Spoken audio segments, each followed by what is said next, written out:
السلام علیکم ورحمۃ اللہ وبرکاتہ۔ سامعین ذی وقار، میں غلام مصطفیٰ اپنے چینل پہ ہمیں اسلام سے آپ سے مخاطب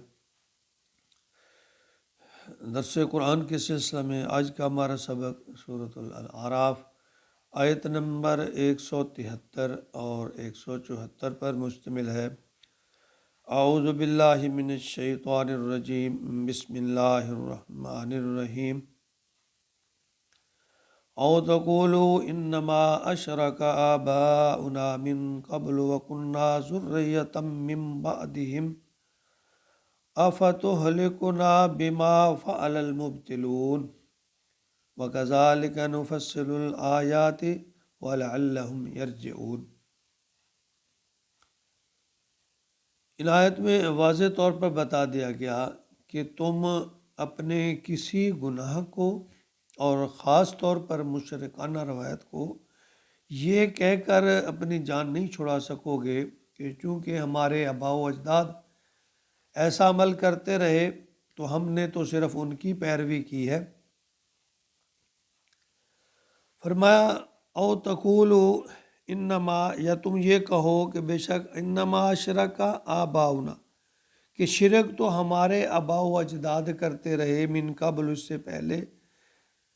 وَكُنَّا ذُرِّيَّةً مِّن بَعْدِهِمْ، اور ہم ان کی بعد ان کی نسل میں سے تھے، یعنی ہم نے تو اپنے باپ دادا کو ایسے کرتے ہوئے پایا ہے۔ اَفَتُهْلِكُنَا، تو کیا ہمیں ہلاک کر دے گا، بِمَا فَعَلَ الْمُبْطِلُونَ، ان باطل پسند لوگوں کے فعل کے بدلہ میں، یعنی یہ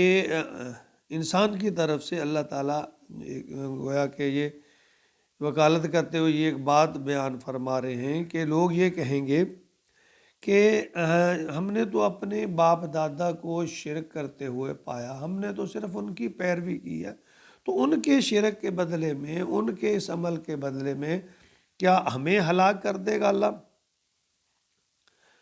وَكَذَلِكَ نُفَصِّلُ الْآيَاتِ، تو اللہ فرماتے ہیں ہم اسی طرح نشانی باتوں کو، اپنے احکام کو کھول کھول کر بیان فرماتے ہیں، وَلَعَلَّهُمْ يَرْجِعُونَ، تاکہ تم رجوع کرو۔ یعنی اس میں اللہ تعالیٰ بڑے ہی واضح انداز میں یہ بات فرما رہے ہیں کہ تمہارا یہ عذر قابل قبول نہیں ہے، تم اپنے بارے میں خود سوچو۔ اس میں دو باتیں جو ہیں بنیادی طور پہ، جو خاص طور پہ جو واضح کہ اللہ تعالیٰ نے فرمائی ہیں، ایک تو یہ کہ تمہارے باپ دادا کے اعمال پر تمہیں سزا نہیں ملے گی، اور دوسرا یہ فرمایا کہ تمہارے آباء و اجداد کی جو غلط رسمیں ہیں یا افعال ہیں یا کام ہیں، وہ تمہارے لیے اس کا عذر جو ہے وہ قابل قبول نہیں ہے، کہ چونکہ وہ تم نے اپنے آباء و اجداد کو ایسے کرتے پایا تو ہم نے ان کی پیروی کر لی۔ تو قرآن پاک میں تو جا بجا اللہ تعالیٰ فرماتے ہیں افلا یتدبرون، تم تدبر کیوں نہیں کرتے ہو، افلا تعقلون، عقل کو استعمال کیوں نہیں کرتے ہو، افلا تتفکرون، فکر کیوں نہیں کرتے۔ یعنی اللہ تعالیٰ نے فکر کی دعوت دی ہے، یہ نہیں ہے کہ تم اپنی گمراہی کی ذمہ داری سابقہ نسلوں پر ڈال دو اور خود بری ذمہ ہو جاؤ۔ دنیا کے تمام معاملات میں تو ہم بڑا سوچ سمجھ سے کام لیتے ہیں، سوچ بچار کرتے ہیں۔ تو اس بارے میں اللہ رب العالمین نے سورۃ بقرہ آیت نمبر 170 میں اللہ تعالیٰ نے یہ فرمایا ہے، فرمایا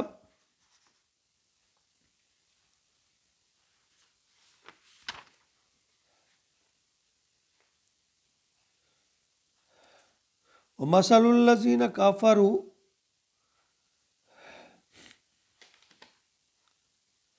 وَمَثَلُ الَّذِينَ كَفَرُوا كَمَثَلِ الَّذِي يَنْعِقُ بِمَا لَا يَسْمَعُ إِلَّا دُعَاءً وَنِدَاءً،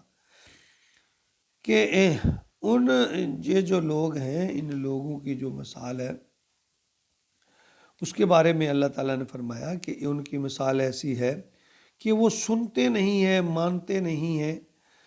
گونگے اور بہرے ہیں، بات کو سمجھتے نہیں ہیں، کہ جو اللہ تعالیٰ نے تمہیں سوچنے سمجھنے کی صلاحیت دی ہے، تم اس کو استعمال کیوں نہیں کرتے ہو؟ تمہارے لیے یہ ضروری ہے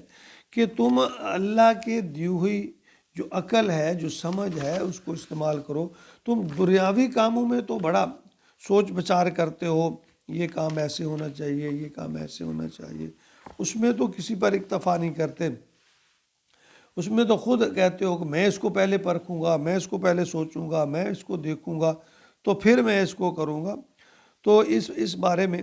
سورت جو ہے المائدہ میں آیت نمبر 104 میں اللہ تعالیٰ فرما رہے ہیں وَإِذَا قِيلَ لَهُمْ تَعَالَوْا إِلَىٰ مَا أَنزَلَ اللَّهُ، اور جب ان سے کہا جاتا ہے کہ آؤ اس طرف جو اللہ نے نازل کی، وَإِلَى الرَّسُولِ، رسول کی طرف، قَالُوا حَسْبُنَا، کہتے ہیں وہ کافی ہمارے لیے، مَا وَجَدْنَا عَلَيْهِ آبَاءَنَا، جو ہمارے باپ دادا کرتے تھے ہمارے لیے وہی کافی ہے۔ اَوَلَوْ كَانَ آباہم لا یعلمون شیئا ولا یہتدون، دیکھیں کیسے واضح اللہ تعالیٰ فرماتے ہیں کہ کیا اگر تمہارے باپ دادا، تمہارے آبا و اجداد جانتے نہ ہوں اس بات کو، یا وہ راہ ہدایت پر نہ ہوں، تو تب بھی تم ان کی پیروی کرو گے؟ یعنی بار بار اللہ تعالیٰ اس بات کی طرف توجہ دلا رہے ہیں کہ تم خود اپنے ذمہ دار ہو۔ افلا یتدبرون، افلا تاکلون، افلا تتفکرون، خود فکر کرو، خود سوچو، خود سمجھو۔ تو اسی بار سورہ شورى میں آیت نمبر 171 اور 72 میں اللہ تعالیٰ نے اس فرمایا قُلْ هَلْ يَسْمَعُونَكُمْ إِذْ تَدْعُونَ، کیا وہ سنتے نہیں ہیں تمہاری پکار کو؟ او يَنْفَعُونَكُمْ او يَضُرُّونَ، وہ نفع پہنچاتے ہیں تمہیں یا نقصان، یعنی وہ چیز تمہیں نفع پہنچانے والی ہے یا نقصان دینے والے ہے۔ قالوا بل وجدنا، بلکہ وہ یہ بولتے ہیں، یہ باتیں کہ ہم نے پایا آباؤنا، اپنے آبا و اجداد کو، کذالک یفعلون، اسی پر عمل کرتے ہوئے۔ یعنی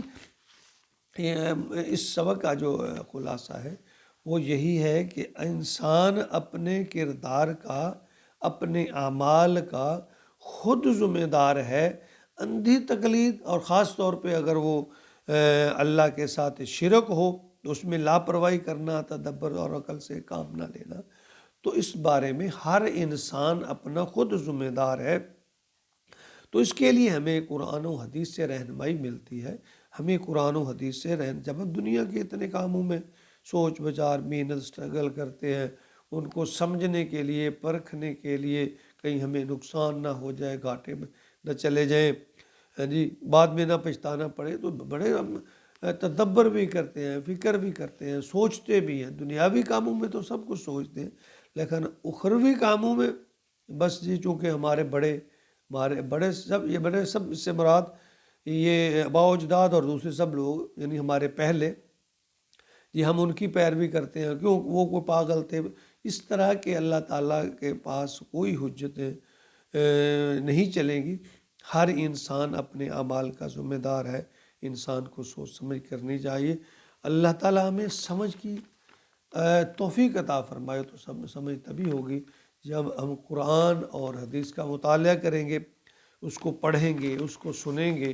تو تبھی ہم اس طرف آ سکتے ہیں۔ اللہ تعالیٰ ہماری قرآن و حدیث کے مطابق رہنمائی فرمائے اور صراط مستقیم پر چلنے کی توفیق عطا فرمائے، آمین یا رب العالمین۔